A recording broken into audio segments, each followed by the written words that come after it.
like to debate what shows are better than what shows? Of course, always. Little content championship team. Little content championship team. Yeah, we've got to make it clear that I'm from the south and you're from the north. Or in north. No, little content North. championship. This week we've got Netflix's Daredevil TV show versus the CW's Gotham. Finally an easy one. Yeah, no, I mean it. Have you even seen all of Gotham? You haven't. No, not all of it. Okay, cool. That happened with all the CW shows. Yeah. As always, the 6 topics are personal relevance, how well it has aged, rewatchability, story, acting, and cinematography. Yes. So you chose Netflix's Daredevil. And as we've noticed with some of the headaches we've had over previous weeks, I've done a pretty good job, you could say, of finding equal weight opponents. Yeah. That like are comparable. When it got to this one, I realized there's not a lot that you can compare to Netflix Daredevil because it is so unique, and it was the first that was its brand of unique without just giving another Netflix show, and it is the best of the Netflix shows. Yeah, the only one you could maybe this is pit it against would be Punisher, but yeah. And so although this is probably pretty cut and dry, there are definitely some things to discuss. Yeah. So I will get us started. Okay. With the personal relevance. Although Ben Affleck's film was first and did okay for the time, this film brought Daredevil to the mainstream. Yes, it did. Because people who went to see the Ben Affleck Daredevil film were men who read a comic when they were a kid and kids who wanted to see a superhero film. Yeah. Daredevil on Netflix opened the superhero and comic book media world up to a wider audience. Yes. For better or worse, it did. Granted, you now have some people on the internet who think Daredevil is Batman in the way they behave and he can't have a sense of humor. Yeah. Just side note, Batman also has a sense of humor. But it got Daredevil the respect and love he deserves, which is why it's so important to me. Whereas with Gotham, it was nice to see the city of Gotham as this kind of desolate hellhole that we've always been told it was before Batman arrived. Because obviously Gotham is set when, like, the beginning of it is the night of the Wayne's murder. Yes. And it actually follows a young Jim Gordon. Yes. The show is not perfect at all. There is a very weird charm to it, though. Yeah, I can see that. And it has some of the best character design of, like, outfits we have ever seen when it comes to Batman's Rogue Gallery. Because they did not shy away from being camp. Yeah. And it really worked well. I think I'm similar. For me, like, the personal relevance, like you say, Netflix is Daredevil kind of opened up a new side of superhero content. They're like, yeah, we had some of the Marvel films, and it's like, but they were it's the MCU. Netflix Daredevil was like, hi adults that are paying for Netflix and watching our shows. Here's a more adult themed show that, oh yeah, by the way, it is a superhero show. It's very binge worthy, and it was at the like in peak times of Netflix, I would say, of where every show they were putting out was a banger. Everyone was talking about it. It like opened, it did, like you say, brought in a huge cultural wave, like a new wave of Marvel fans. Like you say, better or worse. Gotham was, as I was falling off enjoyment of CW, I would say, I same sense of like you. Of I enjoyed getting to see Gotham in a darker place and getting to see like a young Bruce and a young Jim Gordon. Um, and I thought it was an interesting direction, a new take. And like you say, with the costumes look great. I really liked how they lent into, like you say, the campness and the more comic book esque feel, like more out there. But it was, like I said, as I was falling off the CW stuff, so I didn't really stick with it much. Whereas So like what I just realised, go on. the first season of Gotham Hmm. came out a year before Daredevil. Oh, I have that the I other way around in my think head. I think that is a clear line in the sand of when the expectation of superhero TV changed. I think Gotham Yeah, is very much old style. yeah. Then Daredevil came in and changed the game away from this villain of the week bullshit. Mm-hmm. And that's why I think Gotham gets a little bit more flack than it deserves. Because it was at the same time as Daredevil. Yeah. Everyone was like, well, Daredevil. Netflix style. Yeah. Whereas No, this was the traditional villain of the week. And I think when you hold it up as against the other villain of the week shows, I think it's good.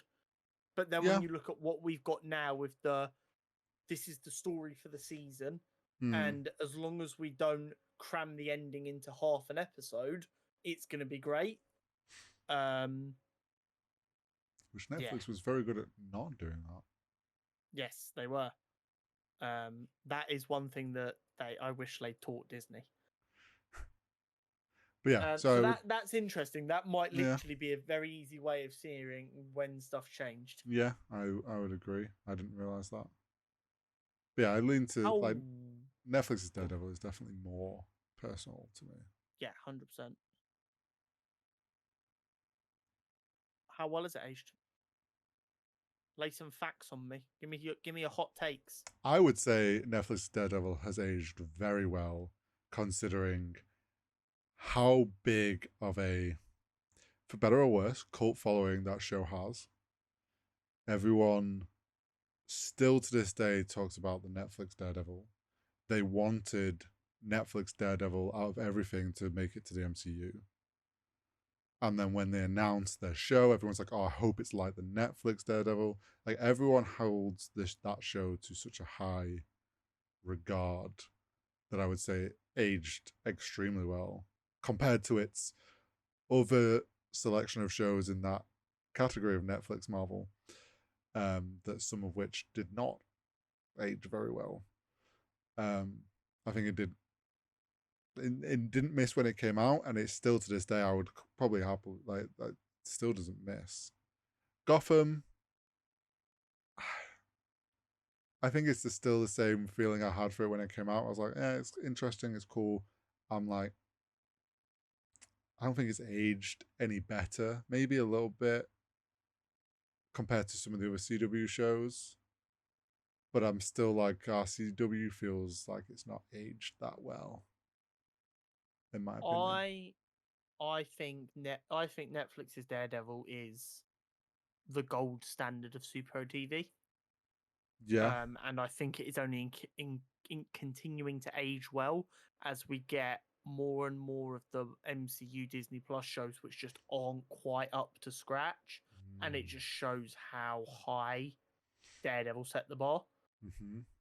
Um, I think Gotham has aged okay at best, but when I think about the show, I don't think about the show in its whole. I think about the really good moments of the show.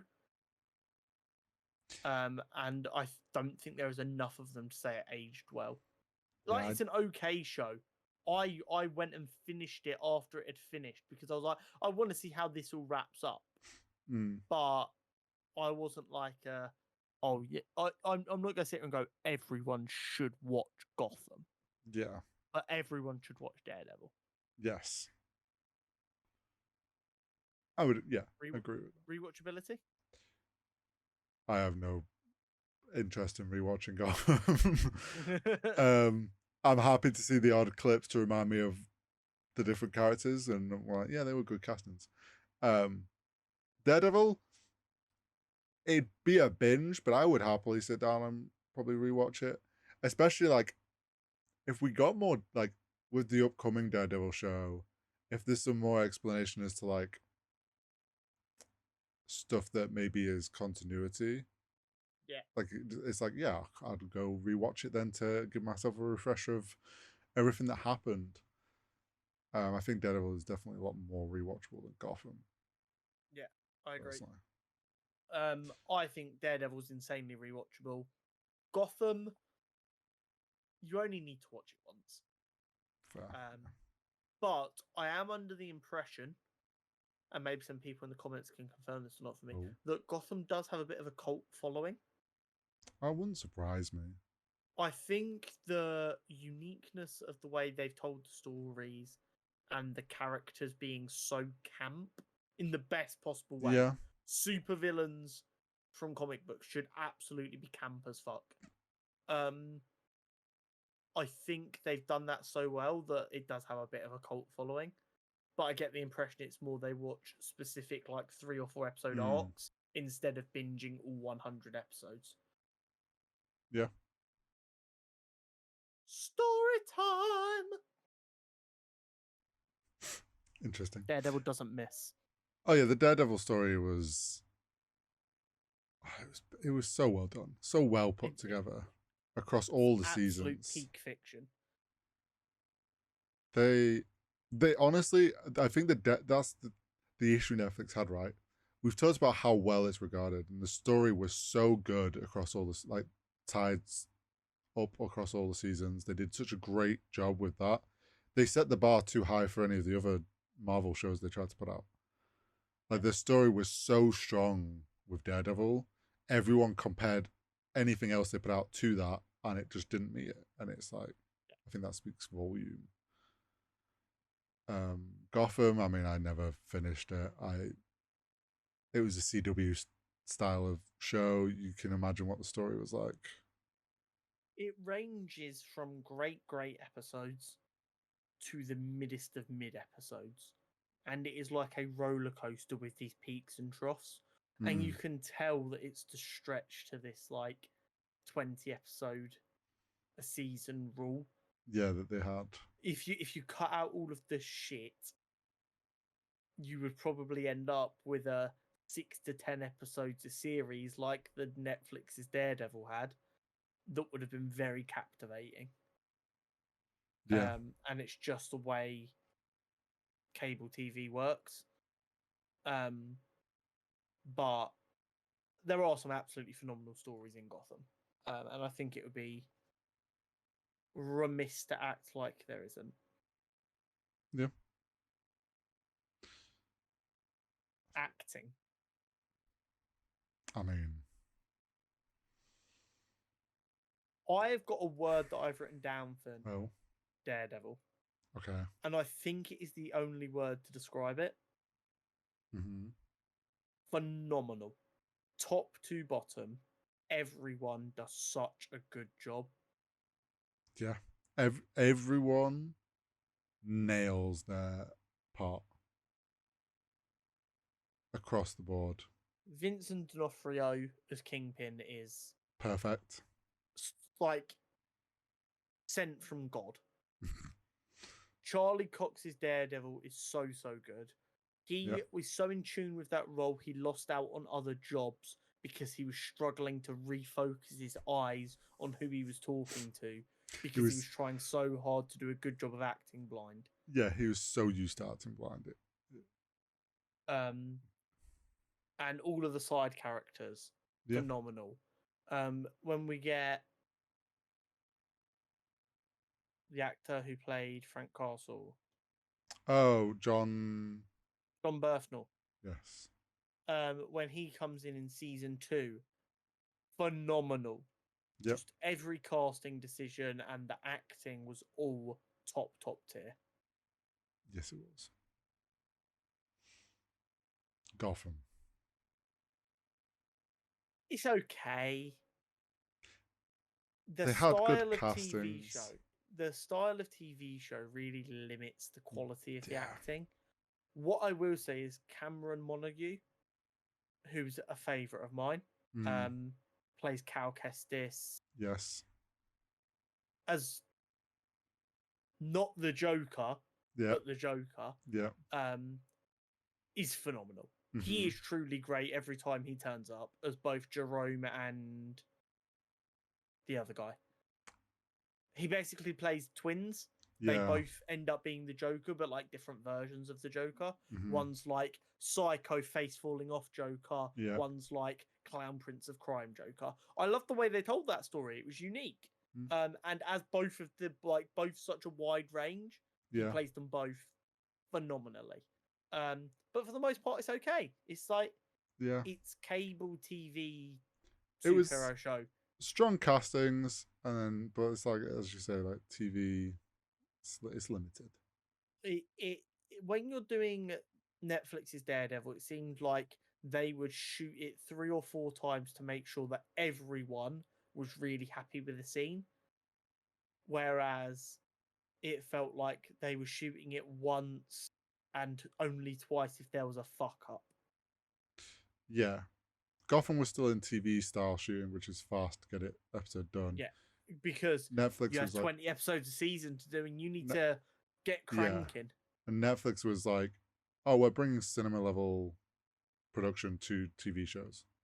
Yeah. Cinematography. It's the exact same thing as before.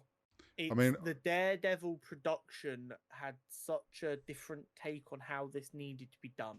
Yeah. The corridor fight scenes that became iconic. Yeah, I was going to say. The season 2, the episode on the rooftop where he's chained to the chimney breast and him and Frank are talking. Yeah. Gorgeous. I mean, it is so beautifully shot. All you need to say is that the choreography and everything that was done for that corridor fight scene, like that alone wins it for the Daredevil. Yeah, so. it just shows the effort that was put into all of the visual aspects of Daredevil. It was mid as fuck in Gotham. Yeah, Gotham was just. It was a CW show that's pumping out 5 seasons, 20 episodes a season. Plus all the other shows that they were doing at the time. Yeah, it has flat lighting. It doesn't have as much fun with Gotham as you should. Yeah. Gotham as a setting should be one of the most fun places for creative people to tell a story. Everyone's like, oh, if you tell a story in New York, don't forget that New York is a character. Yeah. Like, that's like a thing that people will harp on about all the time. Gotham is the exact same. Gotham is a living, breathing organism. That's the whole point. Yeah. And if you're going to make a show about Gotham without Batman, you need to lean into it. You've got to lean into it. Yeah. Because Gotham is seen as a dark place, they made everything really grey, but they wanted it light enough so that everyone could still easily see, instead of using kind of what Daredevil does, which also uses the darkness really well, and then uses lots of dark in the back and then brightness so that you focus on what needs to be focused on. Yeah. And again, it's just the budget and the mentality towards how the show is being made that contributes to that. 100%. It's a 6-0 sweep. Daredevil absolutely wipes the floor with Gotham. But it is interesting how much that is kind of when comic book TV shows changed from villain of the week. Maybe there's a story over the course of the entire season with lots of filler episodes to the here is 10 episodes that is just a way more in-depth story. Yeah, it's the Netflix effect. Like, Netflix changed a lot about how shows are done going forward, and it's like also like the change of CW was like just for the comic book fans. Daredevil turned MCU into a cultural like phenomenon, to be honest. Like, they changed the direction of like who wanted to go see those. So it's not a surprise that Netflix has kind of swept the floor here. not even remotely. But I did think there were some interesting parts surrounding Gotham that we needed to discuss. Yeah. But that's it from us this week. Daredevil progresses to the second round of our content bracket. It does.